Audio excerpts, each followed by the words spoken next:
It's time to eat. What are you hungry for? Sit down and get ready to consume an abundance of fantasy football knowledge from Ross Tucker and Joe Dolan. Feed me now. I'm starving. On the Fantasy Feast Eatin' podcast.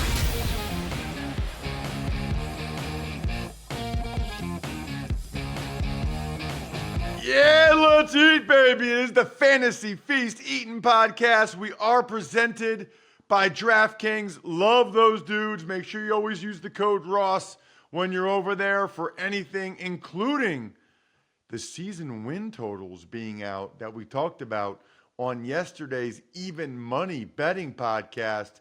That was awesome. We had Steve's instant reaction to the new hybrid kickoff rule, and the season win totals are out at DraftKings Sportsbook, and Steve was all over it. 10.5 for Joe's Atlanta Falcons. He calls him Farty Arty, 10.5. He's not there anymore. Looking forward to talking with Joe in momentarily. Of course, Joe is the star of this show at FG_Dolan on social media, the original fantasy gangster. I am merely Ross Tucker, former NFL offensive lineman, 5 teams, 7 years. Those of you that either check out the social media clips at Ross Tucker NFL or at Ross Tucker Pod, or watch the show or the clips on YouTube, youtube.com/Ross Tucker NFL. You can see the helmets of the teams I played for. They have this cool thing too. You can just Google it and you can see that as well. There's a lot to get to because I can't remember a time where we've seen this many free agent running backs changing teams. There's a lot to get to on today's episode with Joe, so I'm not going to dilly-dally. We might have a little bit more time, actually, to dilly-dally the next couple of weeks when we talk about tight ends, when we talk about wide receivers and their new landing spots. But, Joe, I feel like we got to dive right into it with the running backs. And, man, we're starting like Joe at the top of the food chain. I mean, we're talking about Saquon Barkley and Josh Jacobs and Derrick Henry. Let's start with Saquon, where the Eagles sort of went out of character to give big money to a running back. Yeah. And look, Howie Roseman was down at the owners' meetings and was discussing how, people are like, oh, Howie Roseman's not going to spend money on a running back. He's not going to spend capital on a running back. And as a matter of fact, you might recall on this podcast last year, I said that if Howie Roseman drafted Bijan Robinson, I was going to jump off my roof. And we never even got the opportunity to see because Atlanta drafted him at number 8 overall to give him fewer carries than Tyler Algier. I don't think he actually had fewer carries than Tyler Algier, but it felt like that. But then this offseason, paying Saquon, it was something that I just did not think was going to be in the cards for the Eagles. And then you start to get the buzz before free agency opens up and you're like, hey, don't count out the Eagles here. And there were reputable sources who were like, this is real. And then this deal was announced pretty early during the legal tampering period. And I guess the NFL's investigating all of that. Like, I don't know. That doesn't mean anything to me because why would you? I don't understand why these deals can't become official. That's neither here nor there. Saquon finished as the running back 8 last year with the Giants after running back 5 in 2022. So he declined a little bit. And here is the thing about Saquon. Let's compare him to DeAndre Swift. Last season, DeAndre Swift ranked one spot behind Saquon Barkley with a 4.8% explosive run rate, which was 13th in the NFL. But I think you have to look at some of these stats, some of these rate stats, and understand that they're not all apples to apples. And this might lean into the running backs are a product of their offense kind of argument. DeAndre Swift having a lower explosive run rate, which we at Fantasy Points Data define as a run of 15 or more yards, than Saquon Barkley, is much more of a red flag for DeAndre Swift than Saquon Barkley, in my opinion, because you have to understand that the Eagles' offensive line, by every metric last year, was elite. The Giants' offensive line, by every metric last year, was not. So Saquon Barkley, who averaged more yards after contact per attempt than DeAndre Swift, I want people to understand that something I've been thinking about with Saquon Barkley is that I don't think all yards after contact are created equal. Now, more yards after contact is obviously better than fewer yards after contact. But Ross, think about this. Think about a running back getting a head of steam behind a big hole that, let's say, the Eagles offensive line generates, and how much harder it is for a second-level defender to bring him down on first contact than it is, so, say, Saquon Barkley, who's searching for a hole behind a bad offensive line, and then he gets taken down by a big defensive lineman at the point of attack. This is why I don't think all yards after contact are created equal, because I wouldn't be surprised if Saquon Barkley, if he gets a more head of steam behind the Eagles offensive line, and remember, Jason Kelce retired, so the Eagles offensive line, while still good, might not be as good. I feel like Saquon Barkley has an opportunity to kind of recapture some of that magic in Philadelphia. I also believe, from a fantasy standpoint, the Eagles view him as a Christian McCaffrey type math changer. He's somebody who is going to have to change the way teams play against the Philadelphia Eagles. DeAndre Swift had 1,000 yards last season. He had a good season, but he was disappointing as a receiver, and there is no doubt defensive coordinators did not stay up at night to plan for DeAndre Swift. If they gave him carries, they gave him carries. Now, with Kellen Moore in there, you might have to plan for how the Eagles are going to play offense, because in theory, they have great to elite playmakers at every skill position. At X receiver, A.J. Brown, Z receiver, Devontae Smith, Dallas Goedert's the tight end, now Saquon Barkley, and then, of course, Jalen Hurts. With the Jalen Hurts factor, you have to think Saquon's touchdown upside is capped, because the Eagles are still going to run the tush push this year. It wasn't banned by the NFL, so they're still going to run it. I think Saquon is a second-round pick in fantasy football. Maybe some people will think he's a first-round pick. I'm not there yet. I think it's a very intriguing signing to see how a forward-thinking team like the Philadelphia Eagles look to deploy a guy in Saquon Barkley who's been very good in the NFL, probably hasn't lived up to his draft status, and the question is, how much has the team he's played on affected the fact that he hasn't quite lived up to his draft status?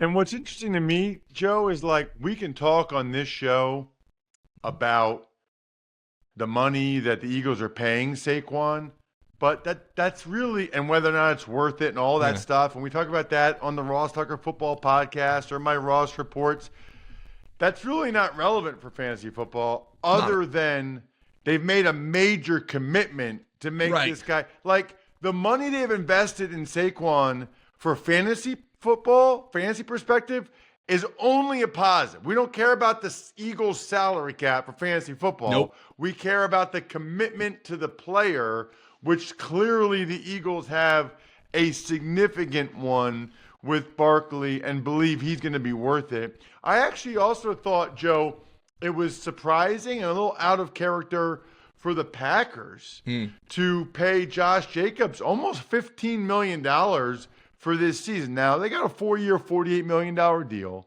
So part of that's just kind of how the Packers structure their deals with no guaranteed money after year one.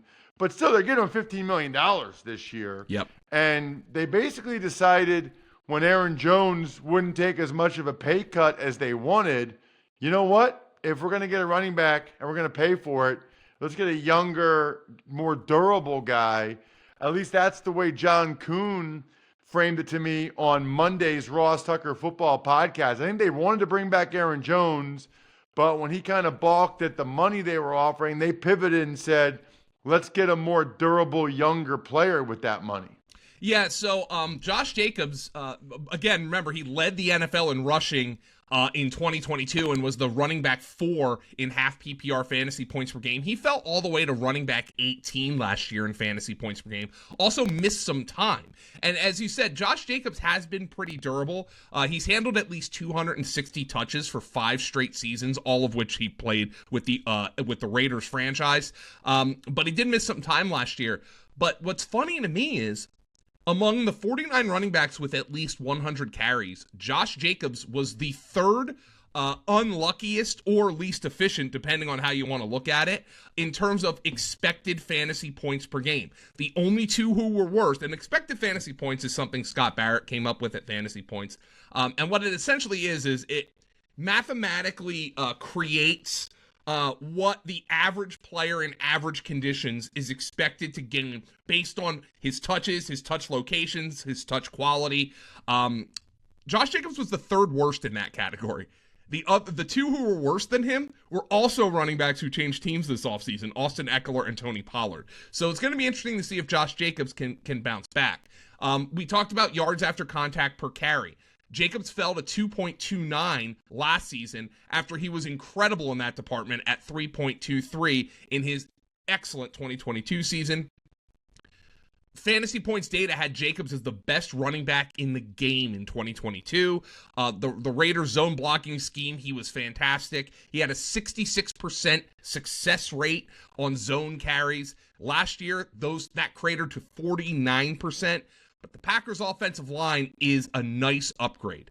Las Vegas, it opened just 1.37 yards before contact per carry on non-scramble runs. Last year, that was bottom 10 in the NFL. The Packers were much better in that department. They were top 10 in that department. So Josh Jacobs is betting on the change of scenery heading to Green Bay, where Green Bay also, by the way, re-signed A.J. Dillon.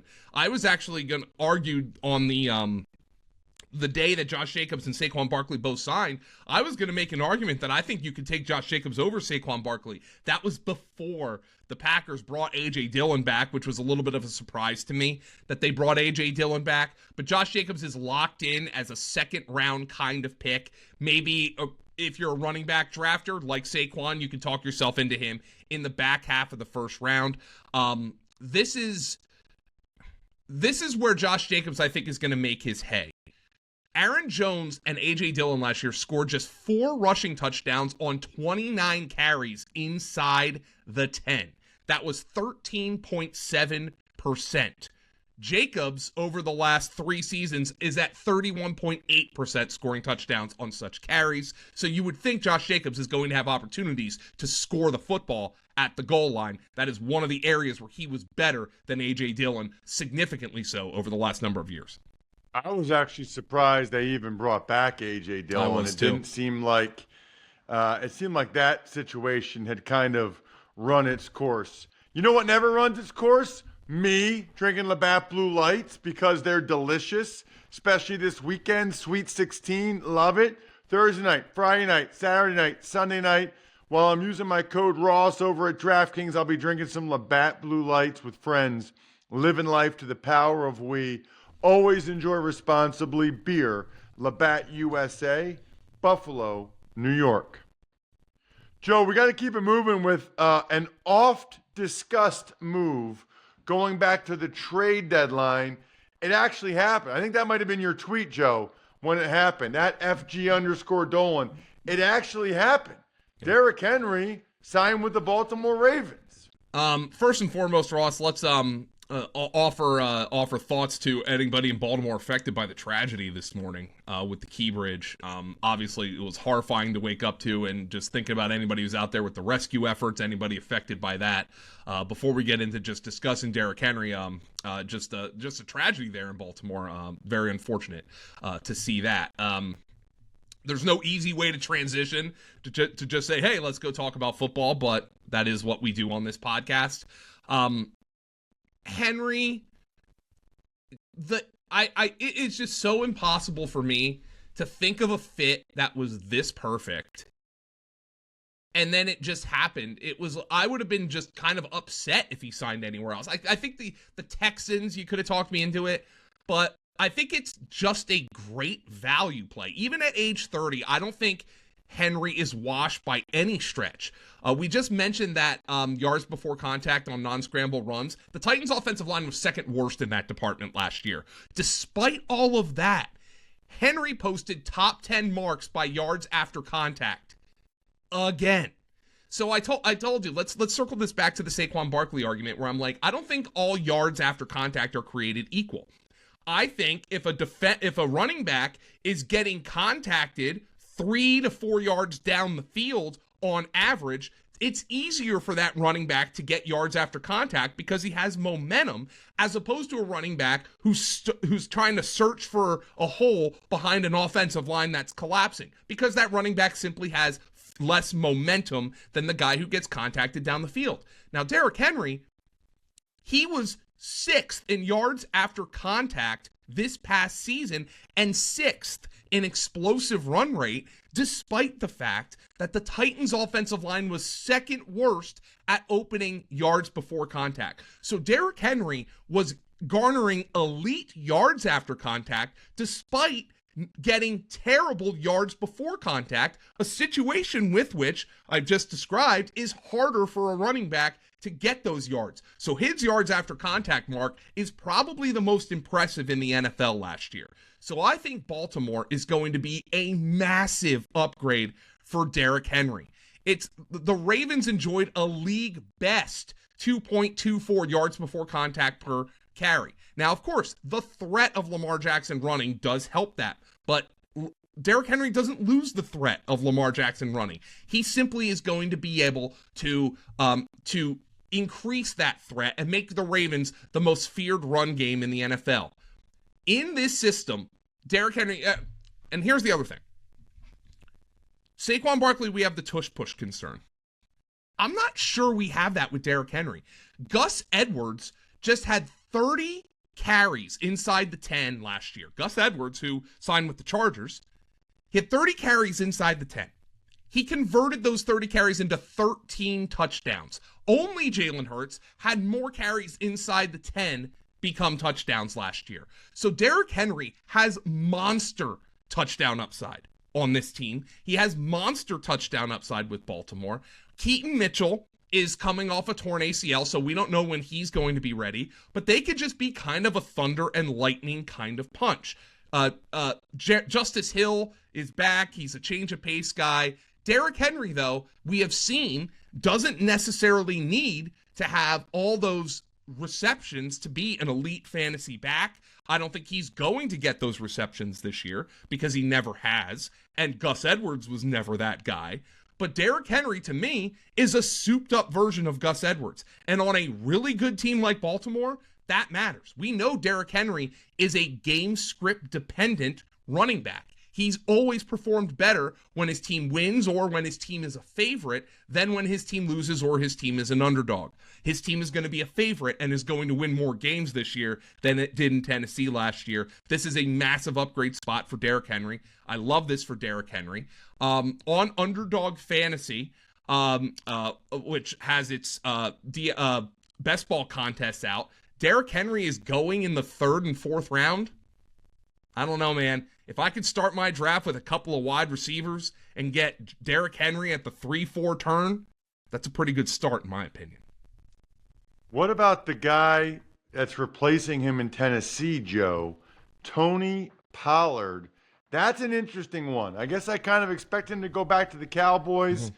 He didn't have a great year for them. No. You've called him on this show multiple times the biggest bust, fantasy bust of the 2023 season. What do you think about him now going ahead and being in Tennessee as the featured guy? And when I want to clarify that because I always get Twitter comments whenever Jack posts that comment up. What I meant was Tony Pollard didn't miss games during the season. The Cowboys' offense was good. Their offensive line was still good. They were a good football team. And Tony Pollard was a very poor fantasy finisher despite having the role everybody expected. Now, you could very easily point out that Tony Pollard might have had lost a step coming off of that injury that he suffered in the playoffs against the 49ers last year, and that's fair. Pollard's efficiency, though, and we have to look at the numbers, cratered in his increased role. In 2021 and 2022, he ranked 1st in yards after contact per carry when he was kind of in that rotation with Zeke Elliott. But in 2023, he was down to 23rd of 41 qualified running backs. And I think they're hoping that very clearly he can generate an increase in that yards after contact and that explosiveness that he showed those 2 seasons with the Cowboys with Tyjae Spears in kind of a rotational piece. What I think the most obvious thing is here, and you're probably talking about this on the Ross Tucker Football Podcast, maybe the Business of Football Podcast, is the Titans' spending habits right now. At running back, wide receiver, we'll talk about Calvin Ridley on a future show, cornerback, going out and getting L'Jarius Sneed. The Titans are really trying to find what they have in Will Levis right now. So I think that's why they spent this money on Tony Pollard. I wasn't looking at this as like a something with Brian Callahan where I'm like, oh my God, what's the offensive fit? I thought it was kind of a strange offensive fit. But once they signed Tony Pollard and the moves that they've done after that have kind of made it make more sense. They want to insulate Will Levis and really see what they have with the potential young quarterback there. Tony Pollard to me is not that appealing for fantasy. I'd actually rather take Tyjae Spears a few rounds later, but I am understanding what the Titans are doing in terms of trying to see if Will Levis can take a step forward with what should be a decent supporting cast around him. I think that's a pretty good point. Couple more I want to get to here, Joe, including Aaron Jones. We talked about him earlier, 3 years older than Jacobs. He's now with the Vikings. Yeah. The Vikings love getting the Packers sloppy seconds, man. You know, they're always out there. I mean, obviously the most notable one was Brett Favre, who I think you can make the argument Brett Favre's first year with the Vikings was one of the best years of his entire career. And then, of course, the second year didn't go so well for Brett Favre. But, you know, here's the thing about Aaron Jones. I thought he was awesome last year. And number one, I'm surprised the Packers cut him. But I guess they wanted to get younger at the position.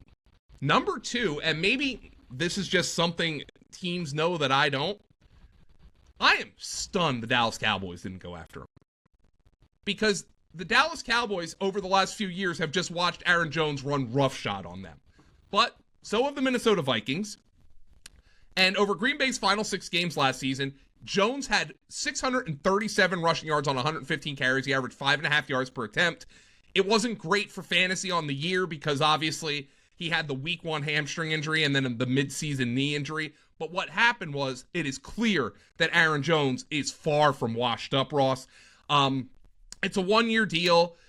He's going to be a 1A kind of complimentary runner.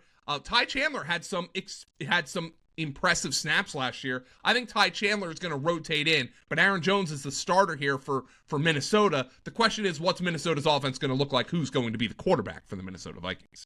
Yeah, that's a big factor. I mean, I think they're going to try to run the offense through him and Jefferson, obviously, and a little bit of Addison, but man, he might face some stacked boxes early if it's Sam Darnold no doubt, or a rookie. The last one, Joe, we'll get to today.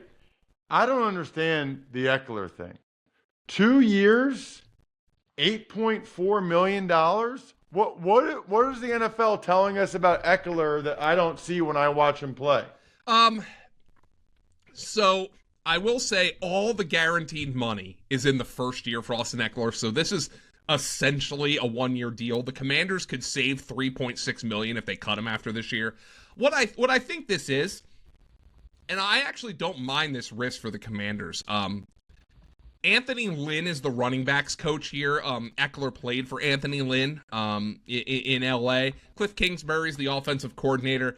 The Commanders' offense is going to spread things out, and in theory, that helps Austin Ekeler when he comes in on third downs and passing downs, and that's what I think he's going to do.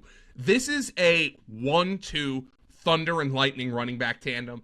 I think Austin Ekeler played through injury last year, and the Commanders want him to be the kind of the lightning to Brian Robinson's thunder, which is which is absolutely what I think they're going to do.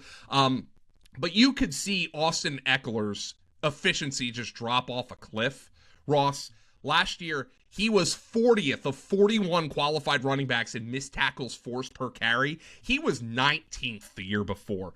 In yards per route run, he was 16th of 48 running backs. The year before, he was 5th in the same category, and you would venture to guess that the injuries that he suffered earlier in the season were a huge factor. That was a high ankle injury, which can zap all kinds of upside. Austin Ekeler is going to have a rotational role in Washington. That's what he's best suited for at this stage of his career. You got to check him out on social media because he's the man at FG_Dolan. I'm at Ross Tucker NFL. We're at Ross Tucker Pod. Love those of you that check us out on YouTube, youtube.com/Ross Tucker NFL. Next week's episode, it'll be the rest of the running backs and tight ends. Because we still got to talk DeAndre Swift and Singletary and Gibson and Zach Moss and more. Plus, we'll dive into the tight end a little bit as well. Other than that, I'm stuffed. We're done. Thanks for tuning in to Fantasy Feast. Make sure to also check out the Ross Tucker Football Podcast, Even Money, and College on the DraftKings Network, YouTube, or subscribe to the podcast on your favorite platform.